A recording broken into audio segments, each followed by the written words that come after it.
everyone, and welcome to another episode of the Good Life Podcast. Today we'll be talking about love unfiltered. We've all watched those movies where people are across the room, a girl and a boy across the room, and somehow they lock eyes, and all of a sudden they're in love. They go on to marry, they go on to live happily ever after, just like that. I wish life was that easy. It's really not. Someone once told me that love is a choice. Putting in love every day is a choice. You have to choose the person constantly. You have to choose communication. You have to choose to love them unconditionally. That is a choice. So if you're in a relationship or about to be in a relationship or you're thinking of getting into a relationship, just know that you would constantly have to choose to love this person.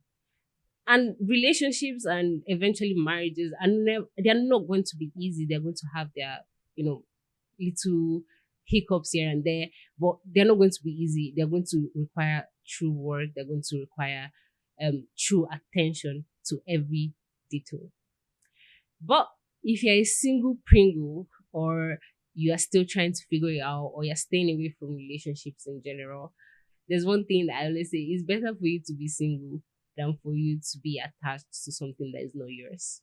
Because I have taken the role of your internet sister today, I want to actually talk about some things that I feel will help us in the course of our dating life, whether if you're in a relationship or you're searching to be in a relationship. And the first thing I would say is have a life outside your partner. And I know it sounds kind of harsh, but believe me, I learned the very, very hard way. I remember I had a partner, my very first relationship actually. It was a lot to say the least. I think because we're both very young, we got attached to each other a little bit too much, and it was a little bit too intense. We're literally morphing into one person, and I had absolutely nothing to do outside of a relationship with him. It was always I was always around him. I was always doing something for him, and when the relationship eventually ended, oh God, I cannot begin to explain how hard it was for me to find my individuality away from that relationship. And I think that's what made the breakup a lot harder, because I had to find myself all over again, away from that relationship. And it's truly a struggle. So wherever it might be, whether it's um, a business, whether it's work, whether it's a hobby, wherever it might be that takes you or gives you individuality away from that relationship, is actually, I would advise, because honestly it gives you a sense of self away from that relationship. And even when that relationship is gone, you can still have something to hold on to instead of just morphing yourself into your partner. The second point I'm going to talk about is the savior complex. And speaking especially to ladies, avoid the savior complex, because we ladies have this mentality that we can fix him, we can rebuild him, we can arrange him, we can make him better. You are not God, and neither are you Bob the Builder. God is the one who changes people, and the other person has to genuinely want to change. You can't force change on people. But as women, we like that. I've heard it so many times. I can pray for him. If I love him enough, he will change. Honestly, you will end up so exhausted. You will end up tired because you've put so much effort to change this person. You've put so much effort to loving this person, and trying to love this person to the point where they want to change. And in the end, they still would not change. You will not end up being tired and exhausted and frustrated from the relationship. So my advice to you is, do not try to rebuild any man or woman for that matter. Do not try to rebuild any one of them.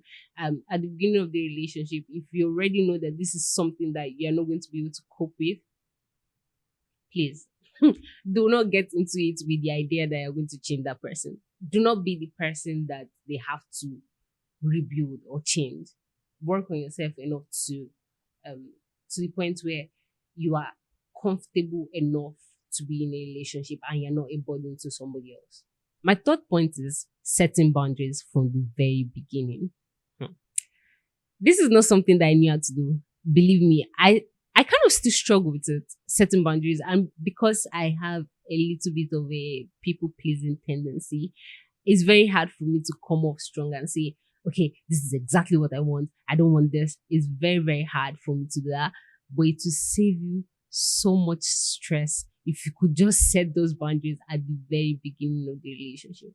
Just set those boundaries. Tell them, this is my deal breaker. I must not be crossed. This must not be crossed. This is the line that must not be crossed. It will save you so much unnecessary arguments along the line. Because for me personally, my deal breaker is stress. If I feel like you're going to stress me, if I feel like you're going to give me a headache, if I feel like you just intentionally just want to stress my life, I will take several steps backwards. But that is not the same thing for every other person. The fourth and last point is actions speak louder than words. I cannot emphasize this enough. Actions speak louder than voice. Kunle told you that without you, he could not breathe. He's never going to find anyone like you. Without you, he will never breathe.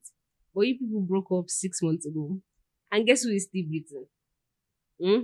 Amaka told you you're the best guy for her. She will never meet any other person aside from you. But Amaka is engaged.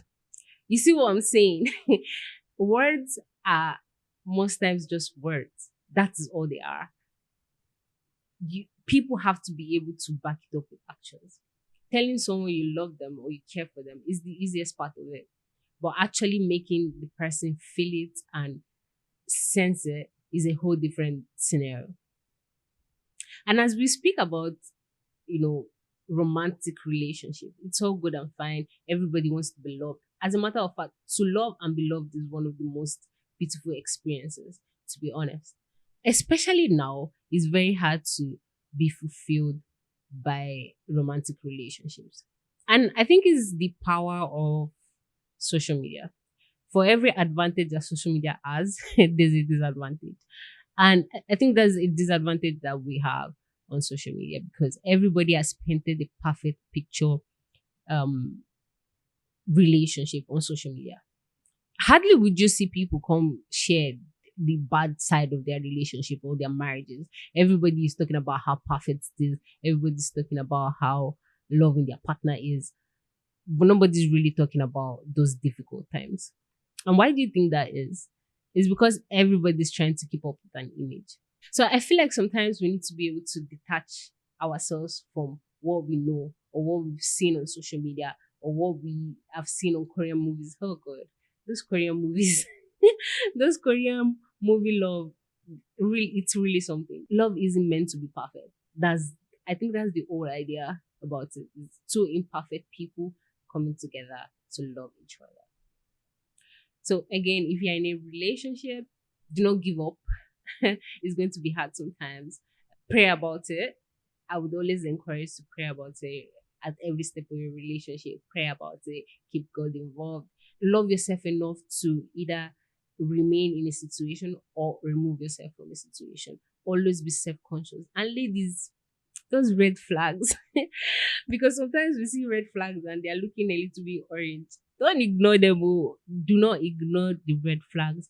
But if you're single, take this as a cue to not rush.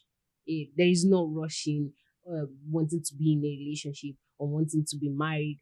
Like I said earlier, is one thing to be married, is one thing to be in a relationship, and it's a whole different thing to be in a healthy, loving, and respectful relationship.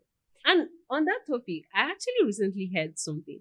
Somebody was saying um, you can't expect to attract a certain kind of partner if you can't match that partner. And that's so true. You can't expect, although in Nigerian movies we've seen it all. But I feel like if you are expecting certain things of your partner, you should be at least be able to match it. And I'm not even talking about monetary factors here. I'm talking about every other aspect of a relationship. You should be able to match it or at least come close to it. or at least have the same vision as this person. Make sure you have the same vision, ladies. Oh, well, men too. Make sure you have the same vision with your partner. It's quite important. Um, two cannot agree if they do not have the same vision. Two people cannot agree if they don't have the same vision.